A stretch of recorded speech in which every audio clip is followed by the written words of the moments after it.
Ésaïe chapitre 8. On va prendre Ésaïe chapitre 8 et on va lire du verset 1er jusqu'au verset 11. Chapitre 1er jusqu'au verset 10, jusqu'au verset 10 de Ésaïe. On peut lire de ma droite à ma gauche, un verset chacun. L'Éternel me dit, prends une grande table et écris dessus d'une manière intelligible, qu'on se hâte de plier, qu'on se précipite sur le butin. Je veux prendre pour témoins deux hommes dignes de confiance, le prêtre Uri et Zacharie, fils de Bérékia. Je me suis unie à la prophétesse, elle est tombée enceinte et a mis au monde un fils. L'Éternel m'a dit, appelle-le Mashashalal, Shashbaz. En effet, c'est ça? Car avant que l'enfant sache dire mon père, ma mère, on éportera les richesses de Damas et les bottins du Samarie devant le roi d'Assyrie. L'Éternel me parla encore et me dit, puisque ce peuple a méprisé l'eau de Siloé, que doucement et réprouvé de la joie en pensant à Alexandre et au fils de Rumalia. Voici, le Seigneur va faire monter contre eux les puissantes et grandes eaux de fleuve. Le roi d'Assyrie et toute sa gloire, il s'élèvera partout au-dessus de son lit, et il se répandra sur toutes ses rives. Il pénétrera dans Juda, il défendra une montagne, il l'atteindra jusqu'au cou. Le déploiement de ses œuvres entourera l'étendue de tout un pays, ô Emmanuel. Poussez des cris, peuple, mais vous serez brisés. Prêtez l'oreille, pays lointain. Préparez-vous au combat. Et vous serez brisés. Oui, préparez-vous au combat, et vous serez brisés. Formez des projets, et ils seront anéantis. Donnez des ordres, et ils seront sans effet, car Dieu est avec nous. Alors on se rappelle dans ce passage que l'Éternel ici est en train d'amener au démarrage une condamnation suite à une décision d'Akaz, la décision de ne rien demander à Dieu, mais d'avoir au final demandé au roi d'Assyrie de l'aide. Et de manière hypocrite, quand Dieu lui amène par Ésaïe ce message, demande en ta faveur un signe à l'Éternel ton Dieu, demande-le soit dans les lieux bas, soit dans les lieux élevés. Akaz répond simplement, je ne demanderai rien, je ne tenterai pas l'Éternel. Donc il a le langage qui parle de l'Éternel, il a un langage qui donne une impression, c'est au chapitre 7, verset 12, un langage qui donne l'impression qu'il essaie de faire quelque chose de bien devant Dieu, mais Dieu lui dit qu'est-ce qu'il faut faire. Et parfois on est comme cela, Dieu nous dit clairement la manière de faire, mais on dit non, je ne vais pas faire ça. Un peu comme Dieu quand il nous dit qu'il suffit simplement de quoi? De croire pour être sauvé, et nous on veut toujours chercher autre chose. Mais quand on va chercher autre chose, on ne va pas chercher la solution de Dieu, on va chercher notre solution. Et la solution d'Akaz, c'est il y a mieux quand même que ce que Dieu me propose. Il y a le roi d'Assyrie. Le roi d'Assyrie qui est assez puissant pour contrer, la Syrie et contrer Israël. Seulement, il va lui être annoncé qu'il va y avoir ce jugement où au final, dans les jours qui vont venir, il va y avoir une défaite pour Juda, mais aussi pour Israël du coup, de sorte que celui qu'il a appelé pour le sauver, qui est la Syrie, va en fait faire une chose, c'est qu'il va piller tout ce qui se trouve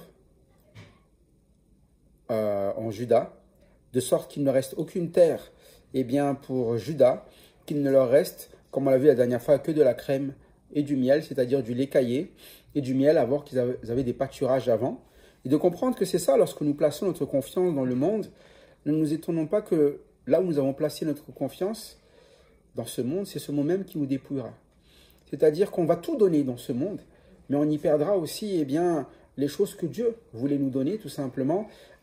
Les terres où il voulait qu'on se nourrisse, les choses où il voulait qu'on prospère dans la vie, on les abandonnera pour des choses qui seront ce qu'on appelait fort au début, mais qui vont être destructeurs. C'est pour ça que dans le verset 8, non seulement il l'annonce, mais il a décidé, Ésaïe ici, sur ordre de l'Éternel, que l'on fasse quelque chose, que l'on prenne une table, donc une tablette, un endroit où on peut écrire, d'assez grand, et qu'on écrive, voilà ce qui va arriver. Qu'on se hâte de piller et qu'on se précipite sur le butin. C'est un peu comme un panneau qui dit, ok, maintenant, ici, vous pouvez faire une chose. Ils sont prêts à être pillés et on les dévalise. Et il faut comprendre que la parole de l'Éternel, elle a toujours deux côtés. Elle a le côté où elle a cette promesse, et ceux qui font confiance à la promesse vivent la promesse.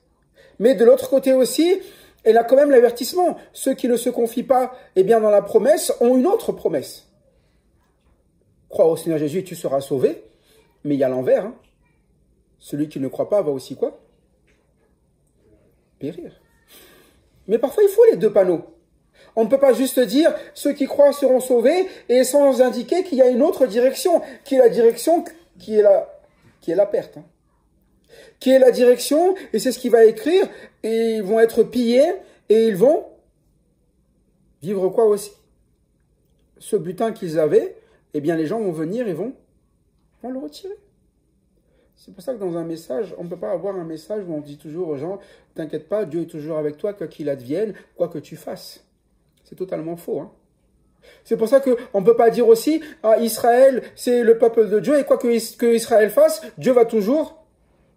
On l'a vu dans l'histoire. On le voit bien aujourd'hui. Là, c'est le panneau de Dieu. Maintenant, c'est l'heure de quoi? Pour Juda et Israël. Que des peuples étrangers le pillent. Que des peuples étrangers se précipitent pour prendre le butin qu'ils avaient, eux. Pourquoi on doit comprendre ça? C'est pour qu'on fasse attention de la manière dont nous nous conduisons avant que cela n'arrive. Parce que ce n'est pas comme si Akaz n'avait pas l'occasion d'avoir demandé. C'est pour ça que s'il y a un moment où Dieu nous demande d'agir en lui demandant, en lui remettant les choses comme dans la prière, c'est le moment de le faire. Ce n'est pas plus tard. En se disant non, je vais voir d'abord, me débrouiller, après je me tournerai vers Dieu, et c'est ce que beaucoup de gens font. Toute leur vie, ils vont se dire je vais faire les choses moi-même et à la fin de ma vie, je vais me tourner vers Dieu. Toute ma vie, j'ai décidé de la mener à ma façon, et quand viendra le temps où je sentirai que j'y arrive plus, je vais demander à Dieu. Mais c'est souvent ce qui arrive, et après, dans notre vie, on se retrouve comment? Pillé. Tout ce qu'on a accumulé va même quoi nous servir à rien. S'écrouler. C'est pour ça qu'il y a des gens qui courent après l'argent toute leur vie, et à la fin de leur vie, l'argent ne leur a jamais sauvé. Hein. Ça ne leur a pas empêché, pour beaucoup de personnes qui ont des richesses, de perdre leur vie parce qu'ils ont préféré abandonner la vie dans ce monde, parce que cet argent ne leur a pas rempli ce qu'il y avait dans leur cœur.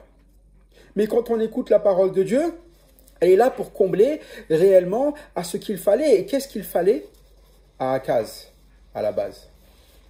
Akaz, il voulait quoi?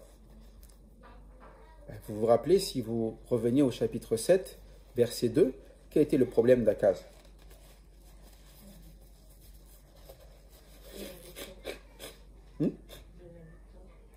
Et pourquoi? Oui. Et il s'est trouvé dans quel état? Lui et le peuple, ils étaient dans le même état. Ils avaient le cœur agité, ils étaient agités. Donc, il y a quelque chose qui nous empêche d'être en paix. Il a pensé que la Syrie peut le ramener à la paix. De la même manière, comme il est dit, Dieu pourtant lui a dit quoi? Sois tranquille, ne crains pas et que ton cœur ne s'alarme pas. Dieu il a donné ce message, une promesse, possibilité que ton cœur ne s'alarme pas. Mais il a aussi dit, si vous ne le croyez pas, vous ne subsisterez pas. Et voilà le résultat de ce que Dieu a dit. Et il le fait écrire, Dieu, ici sur une grande tablette où il l'écrive. Et Isaïe dit au verset 2 qu'il a pris avec lui, lorsqu'il a fait cela, des personnes qui étaient des quoi? Des témoins dignes de foi. Donc ce sont des personnes ici qui vont regarder que ce qui a été écrit, ce que Isaïe a fait, va vraiment se passer. Parce que quand Dieu annonce quelque chose, on va voir des témoins. Vous allez voir, hein, ce qui a été dit, Dieu va vraiment le faire. Et il a donné les détails. Quel est le détail qui a été donné? Lorsqu'il s'approche de la prophétesse, donc il parle de sa femme ici, elle conçut, elle enfanta un fils, et l'Éternel lui dit, Son fils aussi, il va s'appeler comment? Vraiment pour dire que ça va être gravé partout. Hein. Son nom qui est écrit ici, c'est Maher Shalaz Shazbaz, qui veut dire, c'est écrit plus haut, on l'a déjà lu, qu'on se hâte de piller, qu'on se précipite sur le... C'est le nom de son fils. Non seulement c'est écrit sur une table, mais l'Éternel lui dit, tu le donneras aussi comme nom. Hein. Vraiment pour dire, regardez, hein, non seulement on l'a écrit une table, j'ai donné le nom à mon fils, vous allez voir que toutes ces choses-là, c'est ce qui va arriver. Et il va utiliser sa famille, cette table pour cela. Hein. Bon, on rappelle quand même ce qu'on a déjà vu la dernière fois au verset 18 de ce chapitre 8. Qu'est-ce qu'Ésaïe il dit? Voilà pourquoi il le fait. Hein. Dieu a voulu quelque chose pour Ésaïe. C'est pas juste un prophète qui doit juste parler. Il a dit quoi, verset 18? Il va dire quoi plutôt? On le verra plus tard, mais on peut déjà le voir maintenant. Voici moi et les enfants que l'Éternel m'a donnés. Nous sommes des signes et des présages en Israël de la part de l'Éternel des armées qui habite sur la montagne de Sion. Donc sa vie, celle de ses enfants, ils sont utiles à quoi? À être des signes. Donc il laisse l'Éternel utiliser ne serait-ce que la manière dont il appelle ses enfants, la manière dont ils se conduisent, tout cela pour être un signe pour Israël, selon l'ordre de Dieu. C'est Dieu qui lui a demandé littéralement d'appeler son fils comme ça. Hein. Donc il va accepter le choix de Dieu pour sa propre vie. C'est peut-être pas le plus beau nom de famille, le plus beau prénom qu'on donnera à ses enfants, mais il accepte la décision de... Mais parce que ça... C'est pour quoi faire qu'il l'accepte. Il le dit, hein, c'est pour présage hein, à Israël. C'est pour lui donner le témoignage un petit peu que ce que Dieu dit, vaut mieux le faire. Parce que ce que Dieu dit se fait toujours. Lorsqu'on n'obéit pas à Dieu, c'est comme aller à l'encontre, au final, de quelque chose que vous êtes sûr d'arriver et de ne pas s'y préparer. Et quand il le fait, lui, il fait confiance même pour donner ce nom à son fils et il fait confiance de ce qui va se passer. Avant que l'enfant, donc son fils, ne sache dire mon père et ma mère, qu'est-ce qui va se passer? Qu'on soit tous témoins, hein, quand il a pris ses hommes de foi, cet enfant, il va vraiment se passer ce qui a été dit. Son nom va vraiment s'accomplir. Il va y avoir quoi? Un pillage, c'est ça? Et le butin va être pris. Et c'est à un très jeune âge, hein, c'est avant qu'il sache dire papa et maman. Donc ça va arriver de manière très proche. C'est ça qu'il est en train d'expliquer.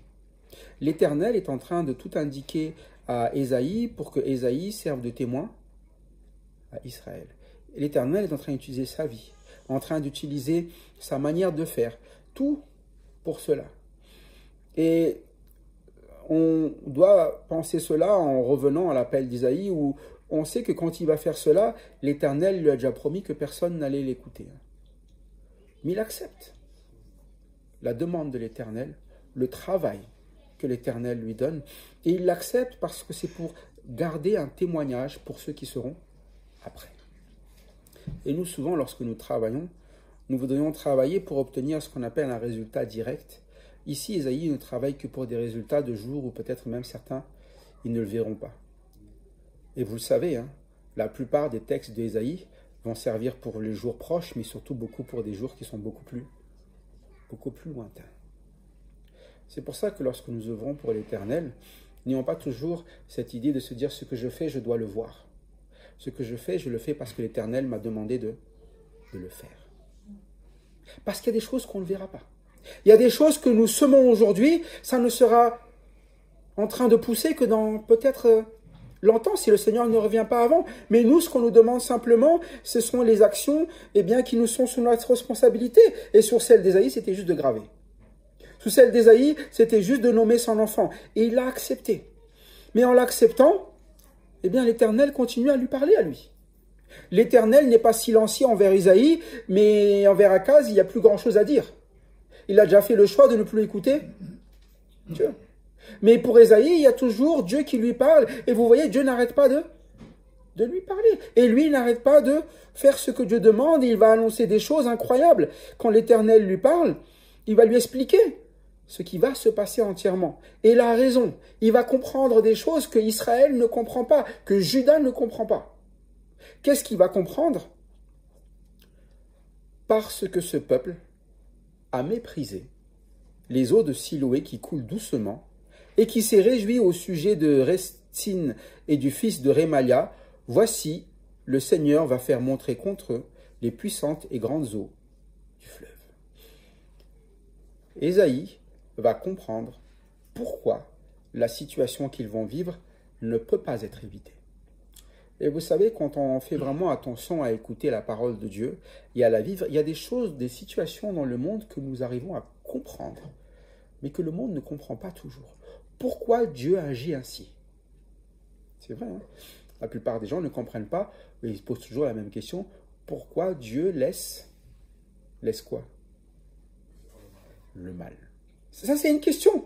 Mais si vous ne connaissez pas Dieu, vous ne comprenez pas pourquoi les situations qui sont là arrivent. Ce n'est pas parce que Dieu veut laisser le mal, c'est parce qu'il est patient envers les... La raison où le mal existe, c'est parce que les hommes existent. Et que les hommes font exactement la même chose qu'à ce moment-là. Dieu leur parle et ils préfèrent chercher leur manière de faire et qu'il les détruit ensuite. On répond à la manière avec la haine, mais c'est pour ça qu'on voit Ésaïe qui comprend. Il dit, mais en fait, pour quelle raison le peuple en arrive là? Ils avaient quelque chose déjà. Ils avaient ce qu'on appelle ici les eaux de Siloé. Les eaux de Siloé, ils viennent de l'extérieur de Jérusalem et ils viennent dans Jérusalem. Et vous le savez, hein, à l'époque, vous n'aviez pas le système avec les tuyauteries et l'eau qui arrive aujourd'hui. Vous savez, la plupart des villes sont construites où, en général? Près de l'eau. Parce que quand tu puises cette eau-là, tu n'as pas grand-chose à faire. Il te suffit juste d'en profiter. Et c'est ce qu'il explique. Vous aviez les eaux de Siloé. Ça venait dans votre ville, il suffit juste de profiter. C'était des eaux comment? Elles coulent. Donc c'est exploitable. Quand ça coule doucement, vous pouvez faire des choses, vous pouvez vous y baigner, vous pouvez boire, vous pouvez tout ce que vous voulez. C'est des eaux utiles. C'est des eaux qui étaient bonnes pour vous. C'est des eaux, l'idéal dans une ville. Mais ils ont préféré quoi? Se réjouir dans Retsin et Rémalia, qui sont des eaux aussi. Mais des eaux comment? Ouais, dit puissantes et grandes. Mais ce n'est pas dans le bon sens du terme.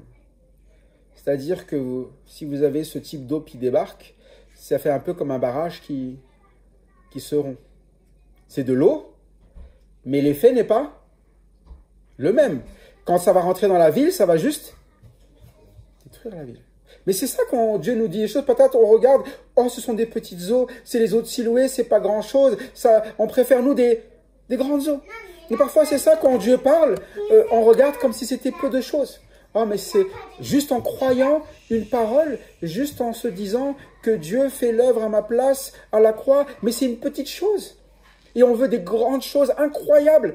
Mais ce sont ces choses-là qui vont réduire à néant les choses dans notre vie. C'est pour ça que quand Dieu parle à Ésaïe, il lui fait constater cela. Regarde bien. Ils se sont confiés dans des grandes eaux, mais ce sont ces grandes eaux, comme il l'a déjà dit, qui vont quoi? Qui vont détruire. Il s'élèvera partout au-dessus de son lit, il se répandra sur toutes les rives, il pénétrera dans Juda, il débordera et inondera. C'est de l'eau, mais il n'a pas le même effet. Oui, il va rentrer dans la ville, mais il ne fait pas ce que l'Éternel faisait déjà. L'Éternel vous a mené le nécessaire, et vous allez vivre simplement quoi? L'explosion à cause de ce qui rentre dans votre vie. Et lorsque nous faisons rentrer dans notre vie des choses du monde, parfois on se dit, sur le coup, c'est la bonne idée. On se dit que faire les choses comme les hommes le font, ça marche pour eux. Ben oui, pour la Syrie, ça marchait bien. Hein. C'était un pays comment, quand même, la Syrie, à cette époque-là? Puissant. Hein. Alors on se dit, comme c'est un pays puissant, moi aussi j'ai envie de ressembler à la Syrie, je vais faire comme, même travailler avec eux. Moi je suis un tout petit pays, si je me mets avec eux, nous ne serons plus. Parfois c'est notre manière de penser pour croître.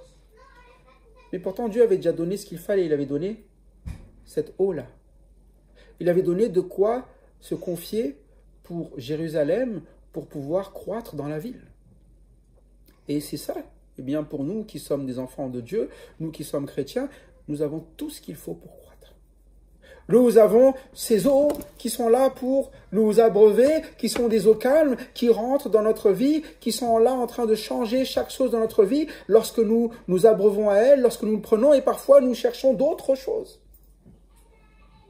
C'est ça qui cause le malheur de notre vie. Nous cherchons des choses qui ont l'air plus intéressantes, plus puissantes, et c'est vrai qu'aujourd'hui dans le monde, on vous dira « Oh, mais ça c'est... » Moi je vois toujours parfois, vous savez, des messages parfois, même de gens qui veulent proposer la Bible, et comment dépoussiérer la Bible. D'air de dire que la Bible est déjà quoi? C'est ça, désuète. Et c'est ça, hein, le rappel, c'est comment dépoussiérer, mais il n'y a rien de poussiéreux là-dedans. Vous prenez ce qu'il y a là, les hommes n'ont pas changé, ce sont les mêmes que aujourd'hui. Leurs actions sont les mêmes. Et souvent, comment dépoussiérer? On va vous ramener quelque chose d'autre et on va le poser. Mais c'est ça qui va faire que cette parole, elle sera tellement diluée qu'on ne saura plus ce qui est vraiment la parole de Dieu dedans. Elle va inonder nos vies, mais au lieu de laisser la parole transformer nos vies. C'est pour ça qu'à un moment donné, il y a un panneau qui dit « piller » ici. Et ils vont être pillés. Comme il dit, il remplira l'étendue de ton pays, ô Emmanuel. Donc là, c'est Dieu qui est avec nous. Le pays où Dieu était avec eux va finir comment? Parce qu'ils ont rejeté celui qui faisait vivre le pays. Emmanuel. Mais il dit quand même maintenant dans le panneau au peuple, poussez de cris de guerre, peuple. Mais c'est étonnant, il les appelle à la guerre, mais il leur dit aussi quoi?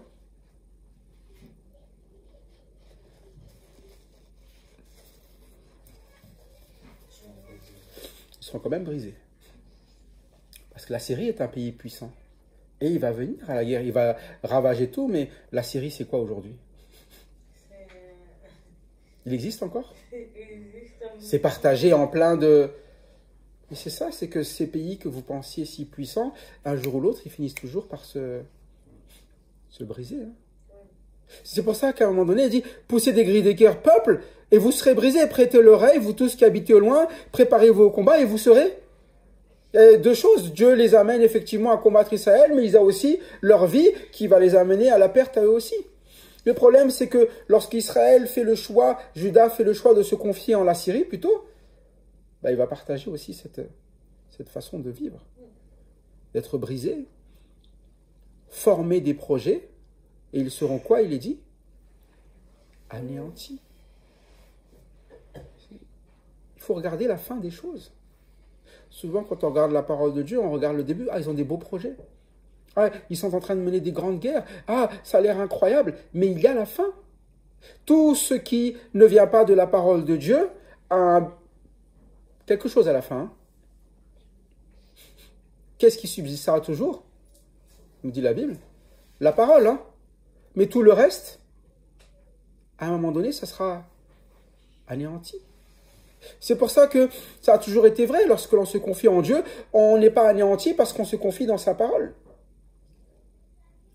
À un moment donné, quand l'herbe sèche, que nous dit la Bible, la fleur, elle tombe. Hein.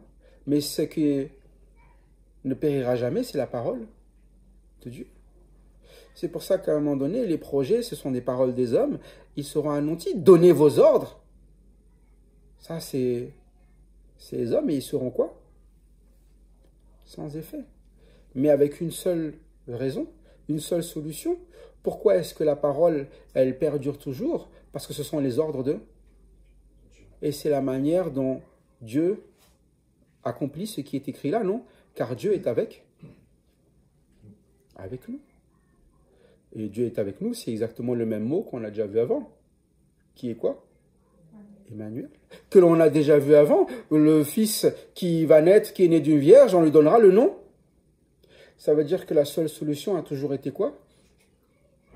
Dieu avec nous. Mais Dieu avec nous signifie quoi? Que sa parole, elle est là. C'est pour ça que quand Dieu est venu, la Bible, elle dit quoi? Qu'est-ce qui est venu au final?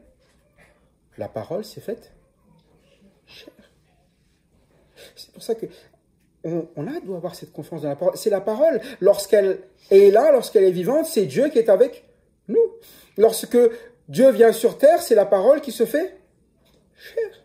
Et quand la parole se fait chair, tout est accompli avec la puissance de de Dieu. Et ça ne ramène pas des biens d'être anéantis à la fin. Si au début, ça a l'air d'un tout petit cours d'eau, à la fin, ça devient quoi? Comme des eaux abondantes qui sont capables de rafraîchir plutôt tous ceux qui se confient à cette source.